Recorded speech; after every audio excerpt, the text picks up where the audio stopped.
आज की इस वीडियो में हम लोग बात करने वाले हैं आपका बिहार शिक्षक भर्ती 3.0 की रिजल्ट डेट की कि किस दिन किसका किसका रिजल्ट आने वाला है।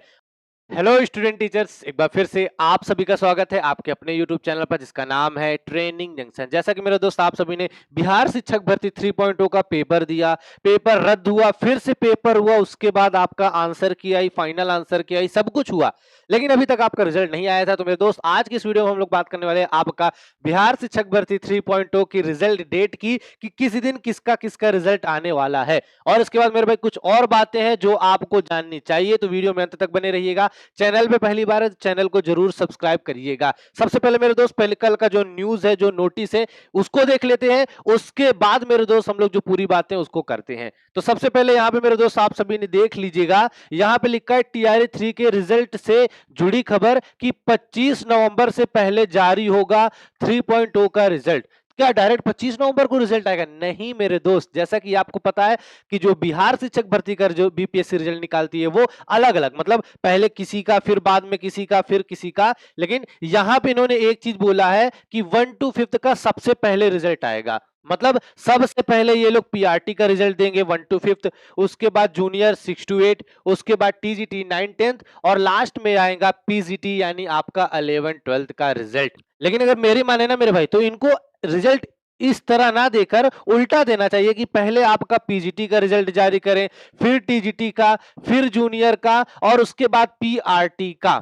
अब इससे क्या हो कि जो बच्चा मान लो पीजीटी में ज्वाइन कर ले तो वो टीजीटी में अपना डीवी ना करवाए, जो टीजीटी में ज्वाइन कर ले वो जूनियर में डीवी ना करवाए। तो इससे क्या होगा कि एक स्टूडेंट मल्टीपल सीट पे डीवी जब नहीं करवाएगा तो बाकी जो सीटें वो भरेंगी नहीं। तो वो जब सीटें खाली हो तो कम से कम उस पे जो बच्चे और हैं उनको बुला लिया जाए, उनको मौका दिया जाए। लेकिन ये जानबूझ के ऐसा करते हैं कि पीआरटी का पहले जूनियर, टीजीटी, पीजीटी। फिलहाल ये मुद्दा आपका अलग है, लेकिन एक चीज और मेरे दोस्त जो सबसे इंपॉर्टेंट है आपका, क्या कि पीआरटी 1 to 5 में 25,505 ये फाइनल हो गया मेरे भाई।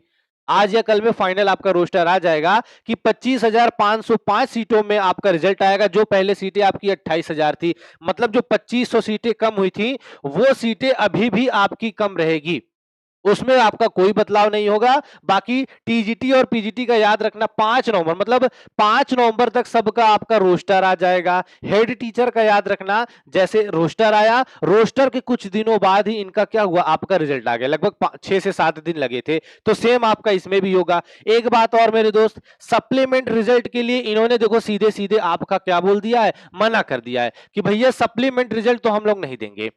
अब सप्लीमेंट नहीं रिजल्ट देंगे, दूसरा आता है आपका वन कैंडिडेट वन रिजल्ट लगाने का। तो मेरे भाई इन्होंने बोला कि संवैधानिक उनका हनन होगा कि जो आपका पीजीटी की योग्यता रख रहा है और वो जूनियर का भी पेपर देना चाह रहा है, सिलेक्शन लेना चाह रहा है, तो हम उसको मौका उसका नहीं छीन सकते, वो कोर्ट चला जाएगा। चलो ठीक है, मान लो मौका वहां उसका छीन रहे, लेकिन अगर ये देखे मान लो वन कैंडिडेट वन रिजल्ट ना लागू करके अगर ये लोग वेटिंग लिस्ट लागू कर दे, जो बार बार मेरे दोस्त मैं आप लोगों से बोलता हूं कि ये जो जानकारी है ना ज्यादा से ज्यादा लोगों तक पहुंचाइए। अब वेटिंग लिस्ट होता क्या है मेरे दोस्त, देखो वेटिंग लिस्ट एक तरह से समझो आपका वन कैंडिडेट वन रिजल्ट ही है, जिसकी वजह से आपका टोटल सीटों पे रिजल्ट आ जाएगा। अब कैसे आएगा ऐसा, जैसे मान लो आपका पहले पीआरटी हो गया, फिर जूनियर हो गया, फिर मेरे दोस्त आपका टीजीटी और पीजीटी, इन सभी का रिजल्ट आया, डीवी हुआ, ज्वाइनिंग हुआ, तो उसके बाद इनके पास भाई टोटल डाटा तो आ जाएगा ना, कितने बच्चे ज्वाइन किए,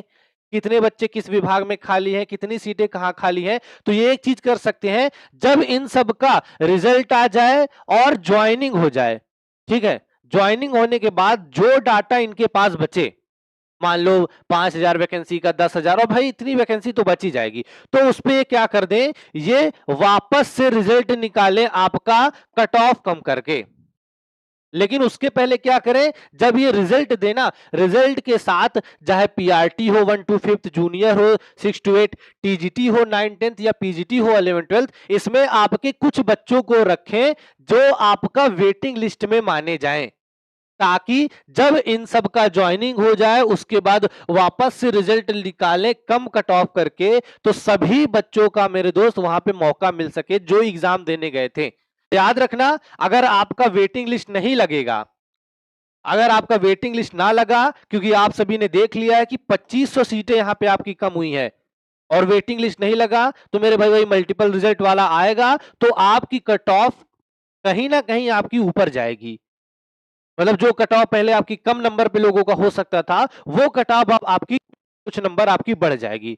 अब जब कट ऑफ मेरे दोस्त आपकी बढ़ जाएगी, तो फिर आपको पता है कि क्या होने वाला है। बाकी मेरे भाई, मेरा काम था आपको जानकारी देना, आपको अपडेट देना, आपको बताना कि क्या आप लोगों के लिए बेहतर है। बाकी फिर से ये बोलूंगा, आपके जितने भी मित्रगण हैं उन तक ये वीडियो शेयर कर देना, पहुंचा देना कि मेरे भाई जो जानकारी बता रहा हूं इसके अकॉर्डिंग आप लोग वेटिंग लिस्ट की डिमांड करिए, ताकि आपका जब रिजल्ट आए ना, तो उसमें आपको परेशान होने के बजाय आपका कहीं ना कहीं सिलेक्शन हो जाए। वेटिंग लिस्ट में मेरे दोस्त मैं लगातार आवाज उठा रहा हूं, लगातार उठाऊंगा, बस आपका सपोर्ट चाहिए, ताकि आपका टोटल सीटों पे रिजल्ट आए और कट ऑफ पे आपका ज्यादा फर्क ना पड़े। क्योंकि 2500 सीटें तो पहले जा चुकी हैं, लेकिन हमारे हाथ में अभी है कि या तो वन कैंडिडेट वन रिजल्ट, जो ये मना कर रहे हैं, लेकिन वेटिंग लिस्ट लागू होगा तो हर एक भाई बहन को फायदा होगा। और सेम मेरे भाई, जो मैं आपका वेटिंग लिस्ट की बात कर रहा हूं, ये आपका सिर्फ पीआरटी नहीं, ये आपका जूनियर के लिए भी, टीजीटी के लिए भी, पीजीटी के लिए भी। अगर वेटिंग लिस्ट अभी लागू हो जाएगा तो मेरे भाई आपकी जो अगली वैकेंसी होगी ना, उसमें भी आपको फायदा होगा। क्यों? क्योंकि आप सभी ने एक चीज और नोटिस किया होगा